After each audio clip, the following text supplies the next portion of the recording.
Hello, ಎಲ್ರಿಗೂ ನಮಸ್ಕಾರ. ನಾನಿವತ್ತು ತುಂಬಾ ರುಚಿಯಾಗಿರ್ತಕ್ಕಂಥ ಹಾಗೂ ಈವ್ನಿಂಗ್ ಸ್ನ್ಯಾಕ್ಸ್ ಆಗಿರ್ತಕ್ಕಂಥ ಬ್ರೆಡ್ ಟೋಸ್ಟ್ನ ಹೇಗೆ ಮಾಡ್ಕೊಳ್ಳೋದು ಅನ್ನೋದನ್ನು ತೋರಿಸ್ತಾ ಇದ್ದೀನಿ. ನಾನು ತೋರಿಸ್ತಿರ್ತಕ್ಕಂಥದ್ದು ಇಡ್ಲಿ ಪಾತ್ರೆಯಲ್ಲಿ ಬ್ರೆಡ್ ಟೋಸ್ಟ್ನ ಹೇಗೆ ಮಾಡೋದು ಅಂತ. ನಾನಿಲ್ಲಿ 5 ಪೀಸ್ಗಳನ್ನು ತೊಗೊಂಡಿದ್ದೀನಿ, ಸ್ಲೈಸಸ್ನ ಬ್ರೆಡ್ ಪೀಸ್ಗಳನ್ನು. ಹಾಗೆ ನಾನಿಲ್ಲಿ 3 ಈರುಳ್ಳಿ ಗಡ್ಡೆಗಳನ್ನು ಈ ರೀತಿಯಾಗಿ ಸ್ಲೈಸಲ್ಲಿ ಕಟ್ ಮಾಡ್ಕೊಂಡು ತೊಗೊಂಡಿದ್ದೀನಿ. ಸ್ವಲ್ಪ ಕೊತ್ತಂಬರಿ ಸೊಪ್ಪು ಹಾಗೆ 3 ಹಸಿರು ಮೆಣಸಿಕಾಯಿಗಳನ್ನು ತೊಗೊಂಡಿದ್ದೀನಿ. ಹಸಿರು ಮೆಣಸಿಕಾಯಿ ಬೇಡ ಅಂತಕ್ಕಂಥವ್ರು ಅಚ್ಕಾರದ ಪುಡಿಯನ್ನು ಕೂಡ ಸೇರಿಸ್ಕೋಬೋದು.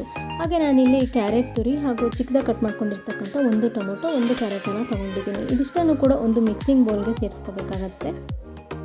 ಹಾಗೆ ನಾನಿಲ್ಲಿ ಅರ್ಧ ಟೇಬಲ್ ಸ್ಪೂನ್ನಷ್ಟು ಜೀರಿಗೆ ಹಾಗೂ ರುಚಿಗೆ ತಕ್ಕಷ್ಟು ಉಪ್ಪು, 1/4 ಟೇಬಲ್ ಸ್ಪೂನ್ನಷ್ಟು ಅರಿಶಿಣದ ಪೌಡರ್ನು ಕೂಡ ಸೇರಿಸ್ಕೊತಾ ಇದ್ದೀನಿ.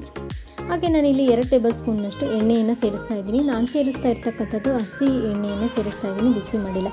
ಇದಿಷ್ಟನ್ನು ಕೂಡ ಕೈಯಲ್ಲೇ ಒಂದು ಸಲ ಚೆನ್ನಾಗಿ ಮಿಕ್ಸ್ ಮಾಡ್ಕೋಬೇಕಾಗತ್ತೆ ಈ ರೀತಿಯಾಗಿ.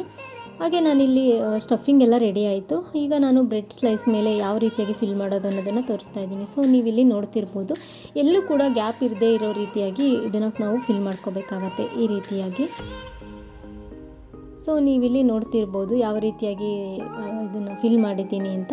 ಹಾಗೆ ನಾನಿಲ್ಲಿ ಇಡ್ಲಿ ಪಾತ್ರೆಗೆ ಇಡ್ಲಿ ಪ್ಲೇಟ್ಗೆ ಎಣ್ಣೆಯನ್ನು ಸ್ಪ್ರೆಡ್ ಮಾಡ್ಕೊಂಡಿದ್ದೀನಿ. ನೀವು ಬೇಕಂದರೆ ತುಪ್ಪ, ಬೆಣ್ಣೆ ಯಾವುದನ್ನಾದ್ರೂ ಕೂಡ ಸ್ಪ್ರೆಡ್ ಮಾಡ್ಕೋಬೋದು. ಈ ರೀತಿಯಾಗಿ ನಾನು ಜೋಡಿಸ್ಬಿಟ್ಟು ಇದನ್ನು ನಾನು ಬೇಯಿಸ್ಕೊಳ್ಳಿಕ್ಕೆ ಇಡ್ಲಿ ಪಾತ್ರೆಗೆ ನಾನು ಮರಳನ್ನು ಸೇರಿಸ್ಕೊಂಡಿದ್ದೀನಿ ಕೆಳಗಡೆ. ನೀವು ಬೇಕಂದರೆ ಉಪ್ಪನ್ನು ಕೂಡ ಸೇರಿಸ್ಕೊಂಡು ಬೇಯಿಸ್ಕೋಬೇಕಾಗತ್ತೆ. ಇದನ್ನು 5 ನಿಮಿಷಗಳ ಕಾಲ ನಾನು ಬೇಯಿಸ್ಕೊಂಡು ತೋರಿಸ್ತಿರ್ತಕ್ಕಂಥದ್ದು. ಈ ರೀತಿಯಾಗಿ ಕಟ್ ಮಾಡ್ಕೊಂಡು ತೋರಿಸ್ತಾ ಇದ್ದೀನಿ. ಆದಷ್ಟು ನಾನು ಜಾಸ್ತಿ ಬೇಯಿಸ್ಕೊಂಡಿಲ್ಲ, ಯಾಕಂದರೆ ಕ್ರಂಚಿಯಾಗಿ ಇರಲಿ, ತುಂಬಾ ಟೇಸ್ಟ್ ಇರುತ್ತೆ ಅಂತ. ನೀವು ಬೇಕಂದರೆ ಜಾಸ್ತಿ ಕೂಡ ಬೇಯಿಸ್ಕೋಬೋದು. ಸೊ ನೋಡಿದ್ರೆ ಅಲ್ವಾ, ಕಂಪ್ಲೀಟ್ ಆದಂತಹ ಬ್ರೆಡ್ ಟೋಸ್ಟ್ನ ಹೇಗೆ ಮಾಡೋದು ಅನ್ನೋದನ್ನು ಕೂಡ ತೋರಿಸಿದ್ದೀನಿ. ನೀವು ಒಂದ್ಸಲ ಟ್ರೈ ಮಾಡಿ. Thank you.